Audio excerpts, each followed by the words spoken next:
আমিও যেতে পারি, সমস্যা তো নেই। কারণ প্রেসিডেন্টের যে কাজ একটা অর্নামেন্টাল পোস্ট। আমার চেহারা মোবারক ভালো, সাহস কম, সততার অভাব আছে আমার, আমি হতে পারবো না কেন? কিন্তু আমি তো মনে করি যাদের আমার এই বিএনপির পার্টির ভিতরে যাদের সিনিয়র আছে তাদের মধ্যে থেকেই বাঁচা উচিত। এটা পলিটিক্সের সাথে দলীয় স্বার্থে আমি মনে করি। আমার বঙ্গবন্ধে থাকতে হবে, তাতে যাকে যা বললে খুশি হয়, যা বলা দরকার তাই বলবো, কি আসে যায়, এতে আর যাই হোক গ্রহণযোগ্যতা থাকে না।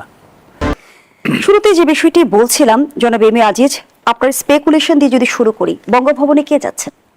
আমিও যেতে পারি, সমস্যা তো নেই। কারণ প্রেসিডেন্টের যে কাজ একটা অর্নামেন্টাল পোস্ট। আমার চেহারা মোবারক ভালো, সাহস কম, সততার অভাব আছে আমার, আমি হতে পারবো না কেন? প্রফেসর ইয়াজউদ্দিন জয় রাষ্ট্রপতি হতে পারলে আমি হতে পারবো কেন? আমি প্রফেশনাল, আমি হতে পারবো না কেন? হতে পারে। কিন্তু ব্যাপারটা হলো যে এখন যে সরকারি দল আছে তাদের পছন্দের হতে হবে। এখন সেই পছন্দে আমাকে হয়তো আপ টু দ্য মার্ক মনে করবে না। আর আমিও ব্যক্তিগতভাবে মনে করি একটা দল, রাজনৈতিক দল ক্ষমতায় আছে, সেই দলের বাইরে কাউকে রাষ্ট্রপতি বানাক, এটা আমি চাই না। কারণ ওই দল থেকেই হওয়া উচিত। ধরেন একজন আমলা, আমি শুনলাম মন্ত্রী পরিষদ সচিব, তার নামে আলোচনায় আছে, কিছুদিন তো 1 নম্বর হয়ে ঘুরলো। এখন তাকে যদি আপনি এই সবার ঘাড়ের উপর, পলিটিশিয়ান গাড়ির উপরে বসায় দেন, তাহলে এই সিনিয়র বিএনপির যত নেতা আছে তারা নাখোশ হবে না? পার্টিটাকে ঠিক মতো চলবে, গভর্নমেন্টকে ঠিক মতো চলবে। তিনি যদি এফিসিয়েন্ট হন, তার যদি সার্ভিস লাগেই, মন্ত্রী পরিষদ থেকে এনে বঙ্গভবনে দেন, প্রতিমন্ত্রী স্ট্যাটাস দিয়ে দেন, সমস্যা নাই, এখান থেকেও কাজ করতে পারবে, তার সার্ভিস নিতে তো সমস্যা নাই। আবার এও শুনতেছি, নাম বলবো না, বাইরের থেকেও কোনো নারী আসতে পারে। কিন্তু আমি তো মনে করি যাদের আমার এই বিএনপির পার্টির ভিতরে যাদের সিনিয়র আছে তাদের মধ্যে থেকেই বাঁচা উচিত। এটা পলিটিক্সের সাথে দলীয় স্বার্থে আমি মনে করি। কিন্তু সদ্য পদত্যাগী রাষ্ট্রপতি আমরা মোহাম্মদ শাহাবুদ্দিনের ক্ষেত্রে কিন্তু একই বিষয় দেখেছিলাম। আওয়ামী লীগ আমলেও কিন্তু সিনিয়র প্রবীণ নেতাদের রেখে কিন্তু একজন সাবেক বিচারক এবং আমলাকে নির্ধারণ করেছিল। এই জন্যই তিনি ফেসিবাদ হয়েছেন, কারণ তিনি যা রাত্রে দিন করতে পারতো, দিনকে রাত করতে পারতো, এই জন্যই তো হয়েছেন। তার রাজনৈতিক দলের ভিতরে ছিল না তোফায়েল আহমেদের মতো লোক ছিল, বর্ষিয়ান নেতা, তারা তো করতে পারতো, করে নাই। আমির হোসেন আমু ছিল, এরকম আমি যদি সিনিয়র নাম যা আসতেছে, এছাড়া আরো ছিল।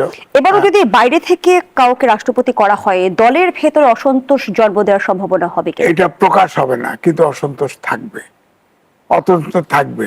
কারণ সারা জীবন ধরেন ফখরুল ইসলাম আলমগীর এই যে ফেসিবাদের সময়ে কত রকম ভাবে নিগৃহীত হয়েছে, কিন্তু সে তো দলটা চালিয়ে রেখেছে।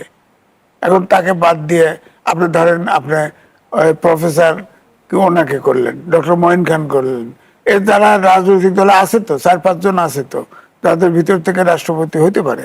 আর রাষ্ট্রপতি তো অর্নামেন্টাল পোস্ট, একমাত্র প্রধান বিচারপতি নিয়োগ, তাও আবার প্রধানমন্ত্রী যেটা চাইবে সেটা করবে। তারপরে আপনার প্রধানমন্ত্রী নিয়োগ করতে পারবে। আর শাহাবুদ্দিন সাহেব সবচেয়ে ভালো কথা বলছে, সে বলছে মাজার জিয়ারত করা ছাড়া আর কোনো ক্ষমতা নেই। তো এটা তো অর্নামেন্টাল পোস্ট, যে কাউকে বানায় দিলেই চলবে, সে পরামর্শ সরকারের বাইরে তো কিছু করার নাই।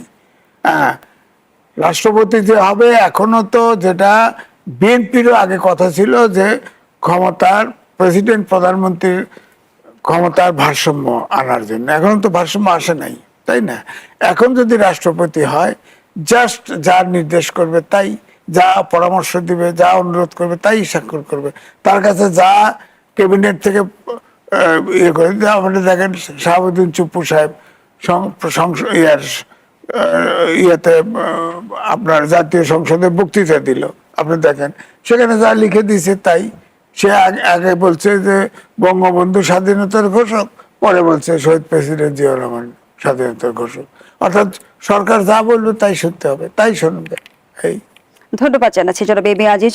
অ্যাডভোকেট আবু হেডার রাজ্জাকি, বিএনপি কি নিজ দলের প্রবীণ কোন নেতাকে রাষ্ট্রপতির আসনে বসাবেন, নাকি সবাইকে চমকি দিয়ে নতুন মুখ আনবে? আপনার বিশ্লেষণ কি বলছে? দেখেন আজিজ ভাই যা বলছে, এরপর তো বলার নাই কিছু, সবই বইলা ফেলাইছে। তবে তারপরেও বলি, রাষ্ট্রপতি যদিও উনি বলছেন একটা অলংকারিক পদ, কিন্তু রাষ্ট্রপতি কিন্তু সশস্ত্র বাহিনীর সর্বাধিনায়ক।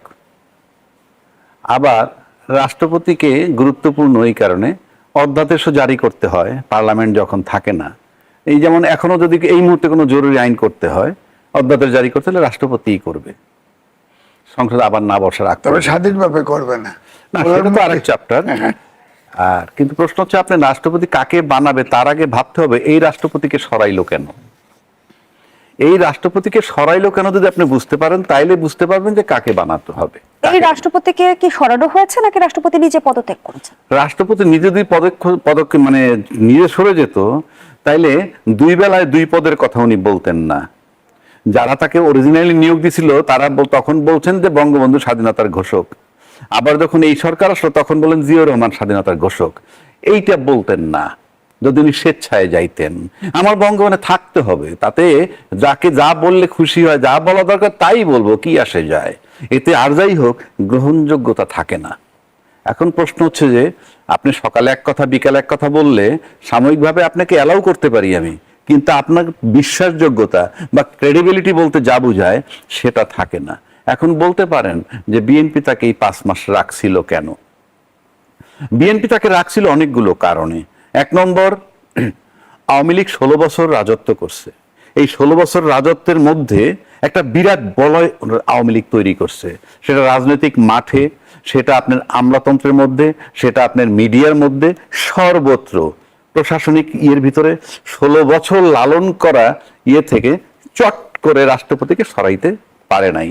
এবং রাষ্ট্রপতিকে সরানোর জন্য বলছে, তখন বিএনপি বলছে সাংবিধানিক সংকট হবে। আসলে সেটা বলতে তারা বাধ্য হয়েছে পরিস্থিতিগত কারণে। কেননা রাজনীতির আন্দোলনে কেউ সরে না, আলটিমেটলি প্রশাসন যদি সাথে না নামে। অর্থাৎ শেখ হাসিনা যখন চলে গেছে তখন কিন্তু প্রশাসন স্টপ হয়ে গেছে, তাই ফায়ারিংটাকে স্টপ করতে হয়েছে। এই যে করতে হয়েছে ওটাই তার যাওয়ার জন্য কারণ। তো যেহেতু ওই সময় বলছে সাংবিধানিক সংকট হবে, এটা রাজনৈতিক নেতাদেরকে দিয়ে বলানো হয়েছে। কেননা আর্মির পক্ষে এটা বলা সম্ভব না, আমলারা এটা বলতে পারবে না, কারণ তারা প্রজাতন্ত্রের সার্ভিস দেয়, প্রজাতন্ত্রের সেবা দেয়, সে কারণে বলছে। তাহলে এখন তাকে সরাইলো কেন? কারণ আপনি তপ্ত লোহার উপরে বসছেন। যখন আজকে বিএনপি যখন দায়িত্ব নিছে তখন তপ্ত লোহার উপরে বসছে, এবং সেক্ষেত্রে ওই যে বলয়টা 16 বছরের পুরাতন বলয়, তার থেকে বেরোইতে অনেক সময় লাগছে। এখন সেই বলয় থেকে যখন সিদ্ধান্ত নিতে পারছে আজকের প্রধানমন্ত্রী, যখন 5 মাস হওয়ার পর উনি হয়তো ভাবছেন যে ওনার পায়ের তলার মাটি কিছু শক্ত হয়েছে, এবং যে বলয়ের কথা আমি বলতে সেই বলয়টা কিছু দুর্বল হয়ে আসছে, তখনই তাকে সরতে বলছে। এই কারণে সিক্রেসি অ্যান্ড প্রাইভেসি, কারণ যিনি সকালে এক কথা বিকালে এক কথা বলেন, যেটা আমি আগে বললাম, অন্তত তাকে তার উপরে ডিপেন্ড করা যায় না। এবং এই সরকার আমার কাছে মনে হয় নির্বাচনের সময় যে জায়গাটায় ছিল, বা নির্বাচনের ইমিডিয়েট আগে, সেটা নির্বাচনের পর সময়ের ব্যবধানে আমার কাছে মনে হয় যে কোনো একটা অনেক জায়গা থেকে সরে আসছে এই সরকার। সরে আসার কারণে ওই বলয়ের সাথে তার একটা প্রবলেম তৈরি হতে পারে, একটা গ্যাপ তৈরি হয়েছে। তা না হলে যাকে 5 মাস রাখলাম তাকে এখন সরানোর প্রয়োজন ছিল না। এই যে রাষ্ট্রপতি, যে বলয়ের রাষ্ট্রপতি, আওয়ামী শক্তির রাষ্ট্রপতি, সে কারণে তাকে সরাইতে হইতেছে এখন, যেটা এই সরকার মনে করতেছে, তাই তাকে বলা হয়েছে। এখন যদি আমাকে প্রশ্ন করেন তাহলে কাকে বানানো যায়, এখন বিএনপির ভিতরে বানানোর লোক আছে। আজিজ ভাই বলছে যে তুমি যোগ্য। ইয়েস, আমি তাকে অযোগ্য মনে করি না, কারণ আমরা ইতিমধ্যে দেখেছি এমন অনেক প্রতিভাবান লোক পছন্দ করেছেন বিএনপির টপ নেতারা, একদম সর্বোচ্চ নেতা যিনি, তাকে নিয়ে অনেকজনে অনেক কথা বলে। কিন্তু আমি বলি যে না, এটা হয়তো সঠিক না, কারণ মাননীয় প্রধানমন্ত্রী তার তৃতীয় নয়ন দিয়ে কার প্রতিভা কিভাবে দেখছেন আমরা সেটা জানি না। কাজে ওনার দলের ভিতরে বহু লোক আছে, এমন লোকরাও নিতে পারেন যারা আমরা নিন্দা করতে পারি, কিন্তু উনি তৃতীয় নয়ন দিয়ে হয়তো দেখবেন যে উনি প্রতিভাবান। আবার উল্টা দিকে আসেন আর একটা কথা বলি, এটা আমার কনসার্ন। আমি একটা সচেতন লোক হিসাবে যেই বলয় থেকে উনি বেরিয়ে যাচ্ছেন এবং যে সমস্ত কারণে এই রাষ্ট্রপতিকে সরানো হইল, উনি ওনার দলের ভিতর থেকে এমন কাউকে যাতে না নেন যিনি একই বলয়ের হয়ে যান, কিংবা শাহাবুদ্দিন সাহেবের মানে রিপ্লেসমেন্ট যাতে হুবহু না হয়ে যায়। কেননা কোনো দলই ওই দল থেকেই বলা হচ্ছে, তার উপদেষ্টারাও বলতেছে অনেক গুপ্ত জামাতও নাকি বিএনপি ভিতরে আছে, সুপ্ত অনেক লোক আছে, গুপ্ত অনেক লোক আছে, তার দলের লোকেরাই বলছে। তো যদি বলে, কিন্তু বিএনপিতে আওয়ামী লীগের বলয় কি আছে? সেটা আমি কেমনে বলবো? গুপ্ত সূত্র যদি থেকে থাকে আপনি কেমনে বুঝবেন?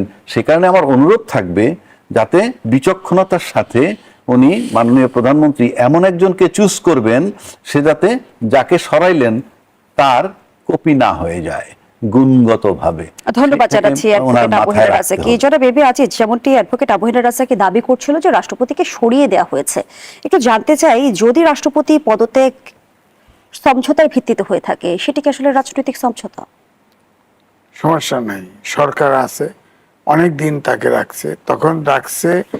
আমরা এটা প্রকাশ্যে জানি যে বিএনপি এবং আর্মি যাতে আপনার রাষ্ট্রের শূন্যতা তৈরি না হয় তাকে রাখা হয়েছে। এবং তিনি যে সংবিধানের যে নিয়ম আছে, তো তার যে বিএনপি যে ক্ষমতা আছে, পারপাস দিয়ে রাষ্ট্রপতিকে তার পদে বহাল রেখেছিল, সেই পারপাসকে তিনি সার্ভ করেছেন। করেছে তো। সংসদে যা বলছে না, জিয়াউর রহমান স্বাধীনতার ঘোষক, সেটা লিখিত 106 অনুচ্ছেদ উনি বলুক, 106 অনুচ্ছেদ অনুযায়ী রেফারেন্স নিয়েছে না, কোথায়? কিন্তু প্রধান রাষ্ট্রপতিকে নিজে বিচারপতি। থেকে বক্তব্য দেওয়ার সুযোগ ছিল, সেটা কার লিখিত কার কার বক্তব্য। বুঝি নেই। আপনি সংসদের কথা বলছেন, সেখানে তো লিখিত সংসদে বক্তব্য। তো ওটা সরকারের ক্যাবিনেট যেটা লিখে দিছে ওটা উনি বলছে, এটাই তো বলবে, এটাই তো তার ক্ষমতা। প্রধানমন্ত্রীর পরামর্শ ছাড়া তো কিছু তার করার এখতিয়ার নাই।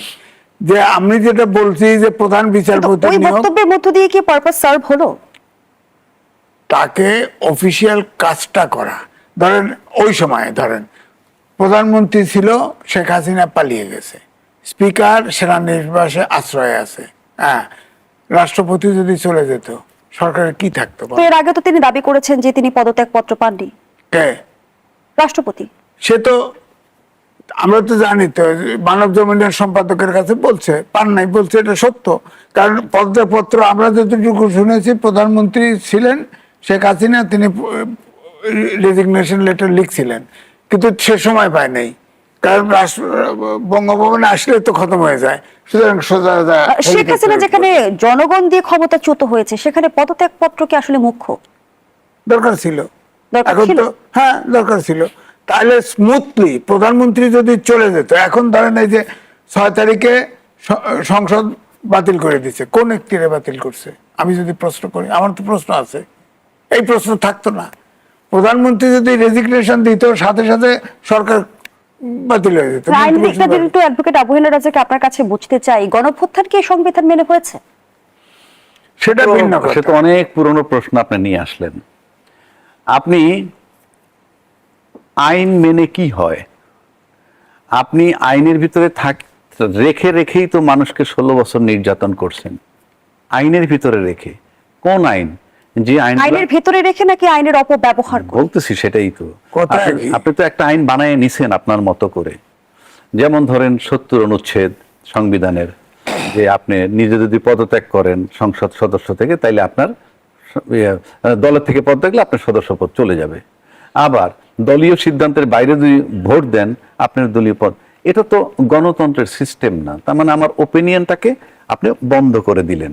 এখন আইন মেনে যেই জুলুম নির্যাতন হইতেছিল, সেই আয়নাঘর আবার পুরনো কথা আনলেন, সেই আয়নাঘর, সেই বিডিআর হত্যা, সেই ক্রস ফায়ার, সেই বিনা বিচারে হত্যা, গুম খুন, এইগুলোর থেকে পরিত্রাণ পাওয়ার জন্যে কোন আইন ছিল আপনার কাছে?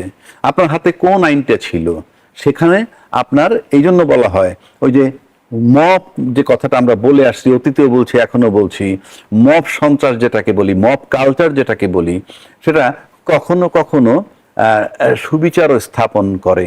সরকারকে সরানোর জন্য আপ্রাণ চেষ্টা করা হয়েছিল, বিএনপিও বলে দীর্ঘদিন তারা আন্দোলন করছে। তো সেটাকে কোন প্রক্রিয়া আপনি সরাবেন? আইনি প্রক্রিয়া তো সরাইতে পারতেন না। আইনি প্রক্রিয়া সরাইতে গেলে তো ওই 24-এর নির্বাচনের পর আবার 29 সাল পর্যন্ত অপেক্ষা করতে হইতো। সুতরাং তাকে সরানোর জন্য যে প্রক্রিয়া নেওয়া হয়েছে, সেটা আইন মেনে করা হয় নাই। এবং আইন মেনে করা হয় নাই যেহেতু, এবং তারপরে যখন আমরা সেটার সুফল গ্রহণ করলাম, নির্বাচন হয়ে গেল, তারপরে অতীত আমরা ভুলে গেলাম, এটা ইনজাস্টিস। কারণ ওই সময় যে ঘটনাটা ঘটাইছিল, তার বদৌলতে 29-এর বদলে 26-এ নির্বাচন আসছে, 29-এর বদলে। আচ্ছা, যেমন আজকে একটা কথা আসছে, রাষ্ট্রপতি অপসারণের পর বা পদত্যাগ করার পর আইনমন্ত্রী বলছে গুনে গুনে 90 দিনের মধ্যে নির্বাচন হতে হবে, 123 অনুচ্ছেদের কথা উল্লেখ করেছেন। তো আপনি ভালো করে যদি সংবিধানটা আপনার কাছে থাকে, ওই 123 নম্বর অনুচ্ছেদেই বলা হয়েছে সংসদ যদি কোনো কারণে ভেঙে যায় তাহলে 90 দিনের মধ্যে নির্বাচন হবে। এই প্রশ্নগুলো আমরা আজকে 8 মাস 10 মাস 1 বছর যাবত করতেছি। দুর্যোগ দুর্বিপাকের আমি বলি কথাও তো বলা আছে, সাথে আরো 3 মাস 6 মাস সর্বোচ্চ 180 দিন, কিন্তু আপনারা নির্বাচন করেছেন 18 মাস পর। এখন এই বিতর্ক এখন করে লাভ নাই। তবে আপনি লিখে রাখতে পারেন সময়ের ব্যবধানে এই প্রশ্ন আসবেই। যদি না আসতো তাহলে আজকে আইনমন্ত্রী কেন বলতেছে রাষ্ট্রপতির পদ শূন্য হয়েছে, 90 দিনের মধ্যে নির্বাচন হতেই হবে।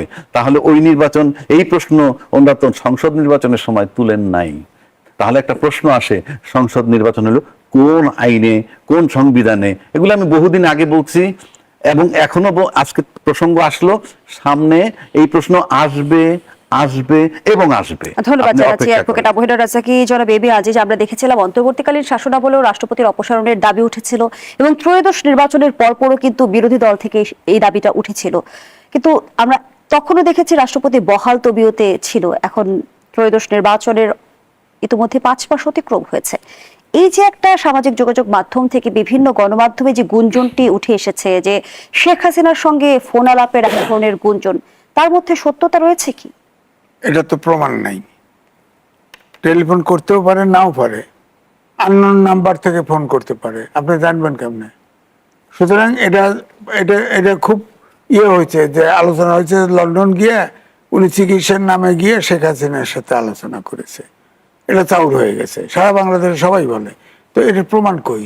কোনো একটা মিডিয়া, মাস মিডিয়া, এমনকি মাস মিডিয়াতে লেখে, তাও তো লেখে নাই কেউ। হ্যাঁ, তো এটা নিয়ে আমরা, যেটার প্রমাণ নাই সেটা। আর আমার কিন্তু ব্যক্তিগতভাবে ভিন্ন। শেখ হাসিনার নাগরিকত্ব আছে তো এখনো, তার প্রেসিডেন্ট ছিল সে।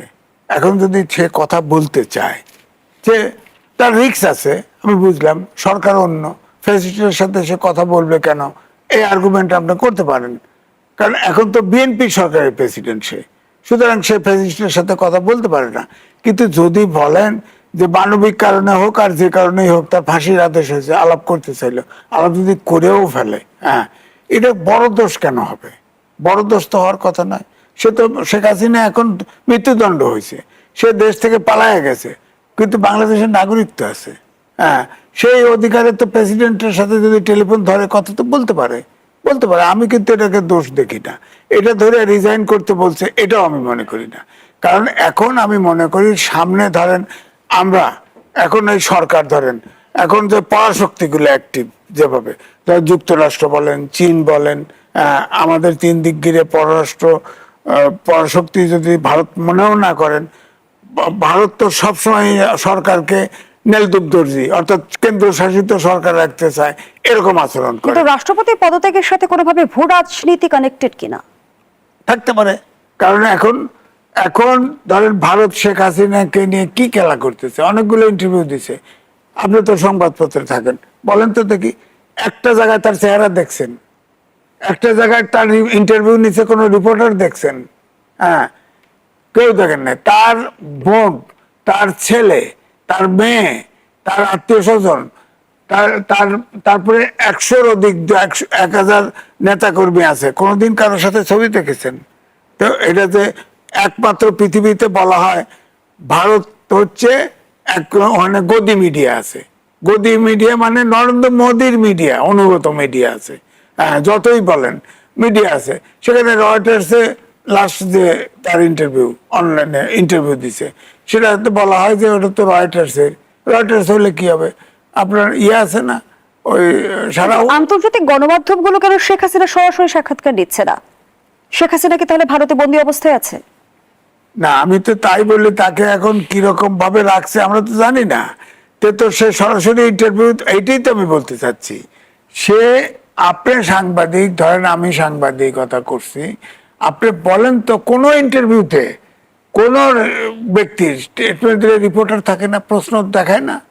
যে ইন্টারভিউ দেয় তারটা দেখেন না? টেলিফোনেও যদি কথা বলে, টেলিফোনে ভয়েস দেখায় না? শেখ হাসিনার কোনো ইন্টারভিউতে কোনো অ্যাডভোকেট আবু হেলাল রাজাকে এই রহস্যের পেছনে কি কারণ থাকতে পারে? আমি একটা কথা বলি আপনাকে।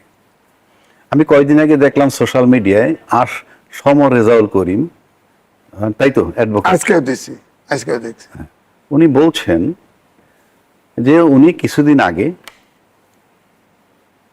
দিল্লিতে গিয়ে শেখ হাসিনার সাথে দেখা করছেন, ওনার সাথে আরো কিছু লোক ছিল, এবং উনি বলছেন যে আমার সাথে উনি সশরীরে দেখা করছেন এবং উনি আগের চেয়ে উদ্দীপ্ত, এবং উনি আগে যেমন প্রধানমন্ত্রী থাকাকালীন যেরকম ছিলেন আজকে সেই একই রকম আছেন, ওনার দৃঢ়তা, ওনার একাগ্রচিত্ততা ইত্যাদি ইত্যাদি, এবং বারবার বলছেন যে উনি আমাদের সাথে সশরীরে আমাদের সাথে বসছেন এবং 6 ঘন্টা তার প্রমাণ আলাপ কি? করছেন।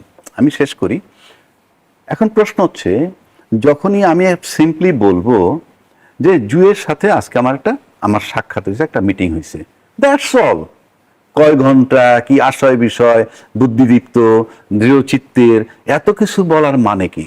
এত কিছু বলার তো প্রয়োজন নাই। যেমন আমার সাথে জুয়ের টেলিফোনে কথা হয়েছে, অথবা আমার সাথে তার ভিডিওতে কথা হয়েছে, দ্যাটস অল। ভিডিও মানে আপনার সাথে আমার দেখা হয় নাই ফেস টু ফেস, কিন্তু আমি ছবিতে কথা বলছি। টেলিফোনে কথা হবে মানে অডিও কথা হয়েছে। আর ওনার সাথে আমার সাক্ষাৎ হয়েছে মানে উনি সশরীরে আসছেন। তারপরে এত বড় বিবরণ দেওয়ার কোনো মানে নাই, এবং 6 ঘন্টা ব্যাপী। আবার যদি মনে করেন উনি বন্দি থাকেন, তাহলে উনি বন্দি ছিলেন, এত কিছু বলার দরকার নাই তো, যে আমি ভারত সরকারের অনুমতি নিয়ে ওনার সাথে দেখা করেছি, এইটুক বললেই বোঝা যাবে যে উনি বন্দি। সুতরাং এই যে কথাগুলো বলতেছে, it is doubtful case. Number 1, আমার ব্যক্তিগতভাবে ধারণা ওনার সাথে আদৌ দেখা হয়নি, এবং নাহলে এই বিবরণের কোনো প্রয়োজন নাই। 6 ঘন্টা ব্যাপী কথা হইছে, দৃঢ়চেতা, একাগ্রচিত্ততা আগের মতোই আছে। এই সব বলার মানে হচ্ছে, আমরা যেমন 55 বছর যাবত বলে আসছি স্বাধীন বাংলাদেশ, মুক্তিযুদ্ধের চেতনা আমাদের ভিতরে, কিন্তু ইনশাআল্লাহ তাআলা মুক্তিযুদ্ধের চেতনার নামে দেশটার 12টা বাজাইছে, বিনা বিচারে হত্যা, আয়নাগর ইত্যাদি ইত্যাদি আমরা করছি চেতনার নামে। সবই তো চেতনা। আরে যেই দেশের লোকের নিরাপত্তা আপনি দিতে পারেন না, সে যে কোনো ফর্মই হোক, আপনার যদি শত শত লোক মারতে হয়, আপনি কোনোভাবেই কোয়ালিফাইড না রাষ্ট্র চালানোর জন্য। সেই কারণে বলছি, বাস্তবতায় আমরা যে দেখছি যে সদ্য পদত্যাগী রাষ্ট্রপতির বিচারের দাবি তুলেছে বিরোধী দল, বিচারের আওতায় আনা কি সম্ভব, নাকি ওই যে সংবিধানের 51 অনুচ্ছেদ তাকে সুরক্ষা দেবে? আমি বিস্তারিত আইনি ব্যাখ্যাটা আপনার কাছ থেকে শুনবো বিরোধী। হ্যাঁ, তো জনতন্ত্র গণতন্ত্রের রিপোর্টে একটা বিরতি দিচ্ছে, সাথেই থাকুন। আবার আমন্ত্রণ, দেখছেন নিউজ 24 এর নিয়মিত আয়োজন জনতন্ত্র গণতন্ত্র, নিবেদন করছে RICL স্টিল। আমরা আবারও ফিরছি আলোচনায়। অ্যাডভোকেট আবু হেলাল রাজাকে যে প্রশ্নটি রেখে বিরতিতে গিয়েছিলাম, ইতিমধ্যেই বিরোধী দল সদ্য পদত্যাগী রাষ্ট্রপতির বিচার দাবি জানিয়েছে। তো জানতে চাই যে রাষ্ট্রপতিকে কি আইনের আওতায় আনা সম্ভব, নাকি সংবিধানের 51 অনুচ্ছেদ তাকে সুরক্ষা দেবে? রাষ্ট্রপতি তার পদে অধিষ্ঠিত থাকাকালীন সময় তার বিরুদ্ধে আপনি কোনো ফৌজদারি মামলা করতে পারবেন না। এখন আসেন, অতীত যদি দেখেন, এরশাদ সাহেবের বিরুদ্ধে মামলা হয়েছে, উনি জেলেও দণ্ড ভোগ করছেন। ক্ষমতা থেকে সরে যাওয়ার পর তারপরে তর্কের খাতিরে বেগম খালেদা জিয়ার বিরুদ্ধে মামলা হয়েছে, শেখ হাসিনার মৃত্যুদণ্ড হয়েছে। এখন রাষ্ট্রপতি যে শাহাবুদ্দিন সাহেব, অনেকে অনেক কথা বলে উনি সাংবিধানিক জটিলতা এড়ানোর জন্য তাকে রাখা হয়েছিল ইত্যাদি ইত্যাদি। কিন্তু আপনি অপরাধ কিভাবে হয়? কতগুলো অপরাধ আছে, যে অপরাধগুলা আপনি কোনো মার্সি নেই। আপনি যদি সুস্পষ্টভাবে ভায়োলেশন অফ কনস্টিটিউশন করেন, যেখানে আপনি একটা সাংবিধানিক পদ হোল্ড করেন, আপনি বাংলাদেশের রাষ্ট্রপতি। রাষ্ট্রপতি মানে কি? রাষ্ট্রের সর্বোচ্চ সম্মানের জায়গাটা। আপনার দায়িত্ব কতটুক, কর্তব্য কত, সেটা পরের চ্যাপ্টার। আচ্ছা, সেখানে বসে যদি আপনি এই সংবিধানের লঙ্ঘন করেন, এর অপরাধ আপনি কি দিয়ে মানে কাটাবেন? কোনো অপশন নাই, এটা কাটানোর কোনো সুযোগ নাই। যেমন ধরেন, একটা এক্সাম্পল যদি আমি আপনাদের দিই, দুটো এক্সাম্পল এখানে দিব। 1 নম্বর হইল, বঙ্গভবন থেকে নাকি ছবি নামাইছিল মাহফুজ আলমরা, আমরা সেটা ভিডিও ফুটেজ দেখছি নাকি আজিজ ভাই? আচ্ছা, তারপরে যখন নির্বাচন হয়ে গেল, সংবিধান এখন পর্যন্ত সংবিধান সংশোধনের হয় নাই, কোথাও এখন পর্যন্ত সংবিধান স্পর্শই করে নাই। একটা কমিটি বানাবে, তাতে বিরোধী দলের লোক এখনো যোগ দেয় নাই। তারপরে অথচ 2/3 মেজরিটি কিন্তু বিএনপির নিজস্ব আছে নাকি আজিজ ভাই? সংবিধান যে কোনো সময় সংশোধন করে নিতে পারে। কেন বলছি কথাটা? সংবিধানের 4 ক সংবিধানের 4 ক অনুচ্ছেদ মোতাবেক জাতির জনক বঙ্গবন্ধুর ছবি সর্বত্র ঝুলানোর কথা। আমি তর্কের খাতিরে ধরে নিলাম যে কোথাও কেউ ঝুলায় নাই, সব জায়গায় বিএনপির লোকজন আছে, কিন্তু আপনি তো বঙ্গভবনে সেই আওয়ামী লীগ সময়ের রাষ্ট্রপতি, আপনি ওখানে মাহফুজ সাহেব গিয়ে নামাইছিল, তো আপনি তারপর ওটা ঝুলান নাই কেন? আপনাকে বাধাটা দিছে কে? That is pure violation of constitution by the president, number 1। Number 2, আপনি যে সংবিধানের রক্ষক, যে সংবিধানের সর্বোচ্চ গার্জিয়ান আপনি দায়িত্ব পালন করছেন, সেই সংবিধানের ভিতরে বলা আছে যে বাংলাদেশের স্বাধীনতার ঘোষক শেখ মুজিবুর রহমান। আপনি নিয়োগ পাওয়ার পর তাই বলছেন যে স্বাধীনতার ঘোষক, পার্লামেন্টের দ্বারা বলছেন বঙ্গবন্ধু শেখ মুজিবুর রহমান, ফাইন। আবার এই সরকার ক্ষমতা আসার পর আপনি জাতীয় সংসদে গিয়ে বললেন স্বাধীনতার ঘোষক জিয়াউর রহমান। আমি আবার বলছি, কে ঘোষক না সেই বিতর্কটাই কিন্তু আমরা এই মুহূর্তে নাই। কিন্তু আপনার হাতে সংবিধান লেখা যেটা, সেটা যদি আপনি পাঠ করতে না পারেন, আপনার তো ওই দিন ওই মুহূর্তে রিজাইন দেওয়া উচিত ছিল। আপনি কোন সাহসে, কোন শক্তিতে, কিসের ভিত্তিতে ভায়োলেশন অফ কনস্টিটিউশন, সংবিধান লঙ্ঘন করে আপনি এই সংসদে ভাষণ দিলেন? সংবিধান লঙ্ঘন রাষ্ট্রদ্রোহিতার শামিল। আমি অন্য অপরাধ সবই বাদ দিলাম, সংবিধান লঙ্ঘন করা রাষ্ট্রদ্রোহিতার শামিল, সুতরাং এখানে তার বিচার হতে পারে, তার বিরুদ্ধে 1। 2, কেউ আবার ব্যাখ্যা দিচ্ছেন যে আমরা সংশোধন করে নিব, শুধরাই নিব। যখন শুধরাবেন তখন, কিন্তু এর আগ পর্যন্ত যে অন্যায় অপরাধটা হইল, এটার কিন্তু কোনো এন্ডিং নাই। ফৌজদারি অপরাধের কোনো তামাদি নাই, লিমিটেশন নাই, যে কোনো সময় এটা স্টার্ট হতে পারে। তো যেই রাষ্ট্রপতি আপনার সংবিধান এইভাবে লঙ্ঘন করে, তাকে তো বিশ্বাস করা যায় না। আর এই বিশ্বাস করা যাকে যায় না, রাষ্ট্রপতি পদটা যতই অলংকারিক বলুক, এটা কিন্তু একটা অবাধ বিচরণের সবচেয়ে বড় ক্ষেত্র। উনি আর্মিতে ঢুকতে পারেন, উনি সশস্ত্র বাহিনীর সর্বাধিনায়ক, ওনার লোক, ওনার পক্ষ থেকে বঙ্গভবন গণভবনের মানে তারেক রহমান সাহেব প্রধানমন্ত্রীর কাছে যাতায়াতের সুযোগ আছে, সব সেক্টরে বিচরণ করার ক্ষমতা আছে। সেক্ষেত্রে সিক্রেসি অ্যান্ড প্রাইভেসি খুবই ইম্পর্টেন্ট একটা ইস্যু। এই কারণে তাকে সরানোটা যেমন জরুরি ছিল, একইভাবে আজকে সংবিধান লঙ্ঘনের দায়ী তার ট্রায়াল মানে শুরু হতে পারে বলে আমি কনসার্ন এবং ব্যক্তিগতভাবে তাই মনে করি। কি হবে না হবে সেটা বড় কথা না। উনি নিজে ওনার দলে থেকে উনি বঙ্গবন্ধুকে অপমান করেছেন, আমি বলবো ওনার কথা, উনি সংবিধান লঙ্ঘন করেছেন। রাষ্ট্রপতি কি কোনো দলের হয়? দলের বিষয় না তো, আপনি সংবিধান তো মানবেন, আপনি সংবিধান মানবেন তো। You don't have the right to violate constitution. আপনি সংবিধানে লেখা আছে একটা, পার্লামেন্টে পড়তেছেন একটা, এই রাইটটা আপনাকে কে দিছে?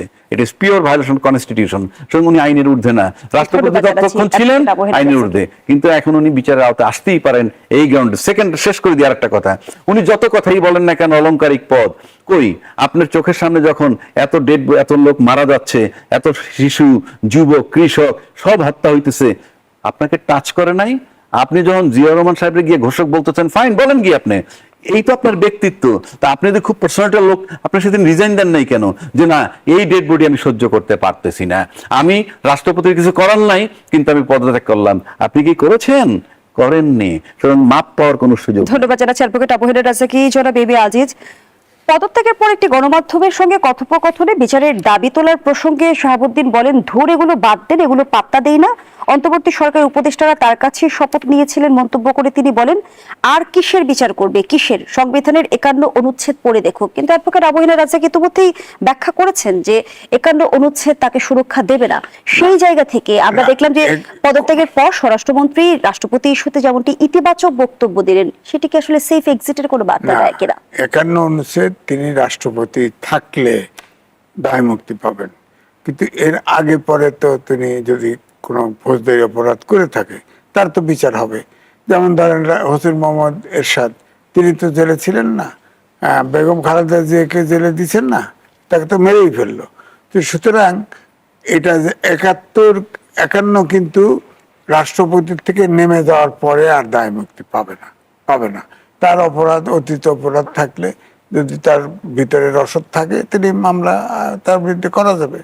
যেমনটি বলা হচ্ছে তিনি সাংবিধানিক ধারাবাহিকতা রক্ষা করেছেন, 3 সরকারের শপথ পাঠ করিয়েছেন। সেটা অন্য ইস্যু, আইন এটা কভার করব না। আমি তো বলতেছি 106 অনুচ্ছেদ কোত্থেকে নিল? চিফ জাস্টিস অ্যাপিলেট ডিভিশনের আগে তো মব সন্ত্রাস করে ভাগাই দিছে।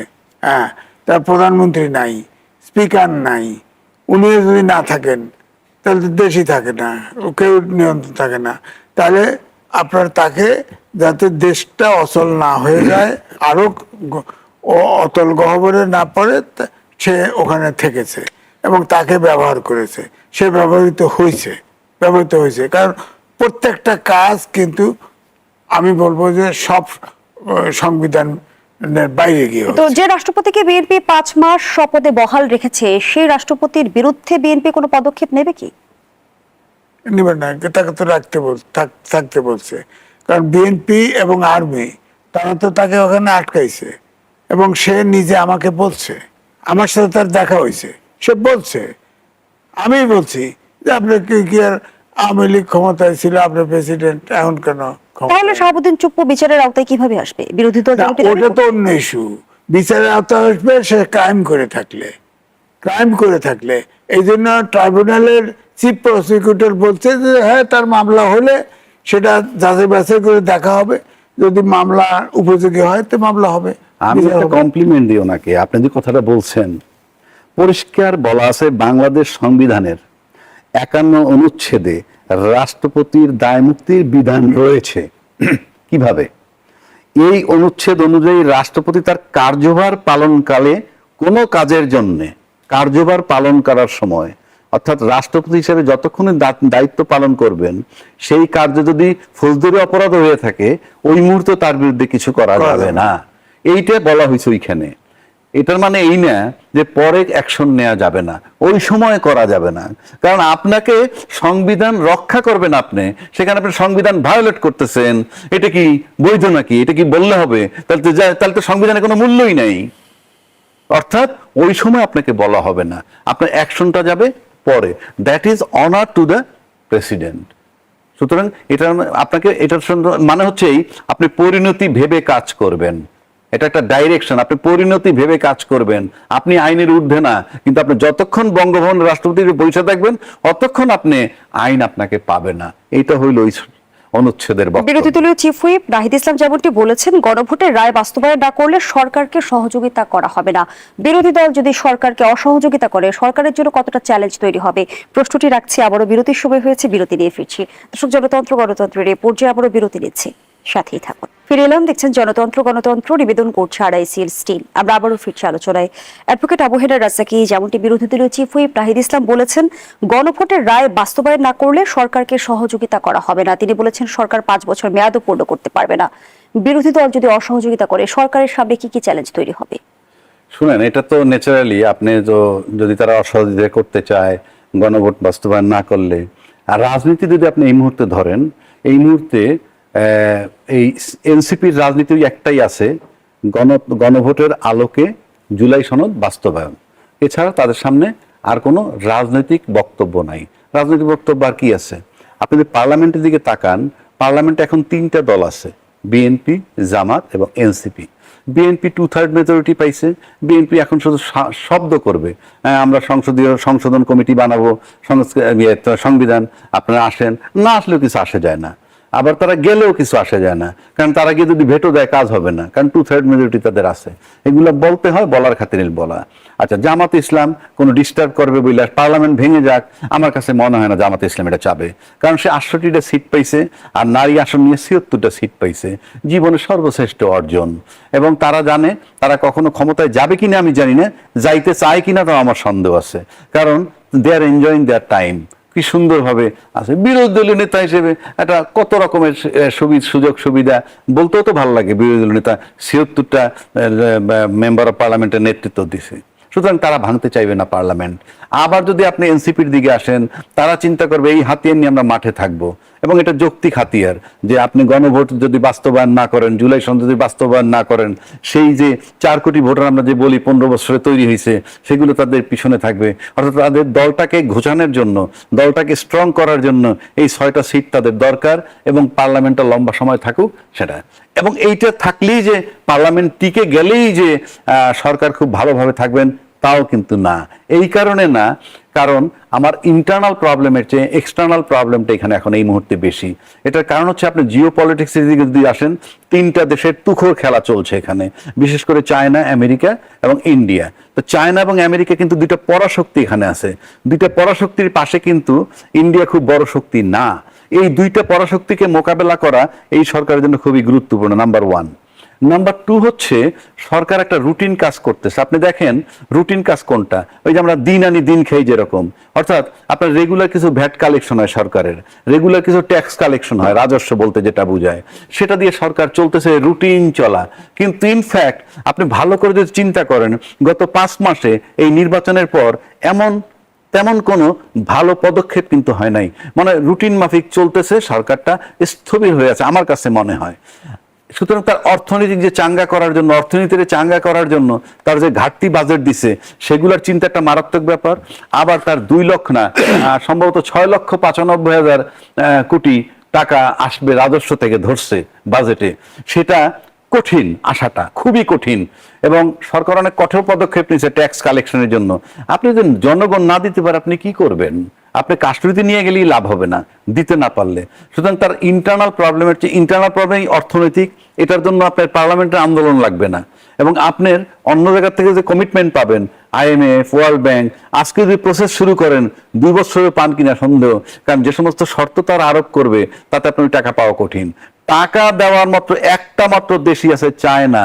যদি সকালে সিদ্ধান্ত নেয় যে কালকে আপনি এই প্রজেক্ট দেন, আমি কাজ করব, আজকে সকালে সিদ্ধান্ত, কালকে সকালে ফান্ড মালামাল সব এসে যাবে। ইট ইজ অনলি চায়না, এছাড়া আর কোনো দেশ নাই। সুতরাং অর্থনীতির দিক যদি তাকান, ওইটা চাঙ্গা করার জন্য তার ওইদিকে একটু ঝুঁকতে হবে।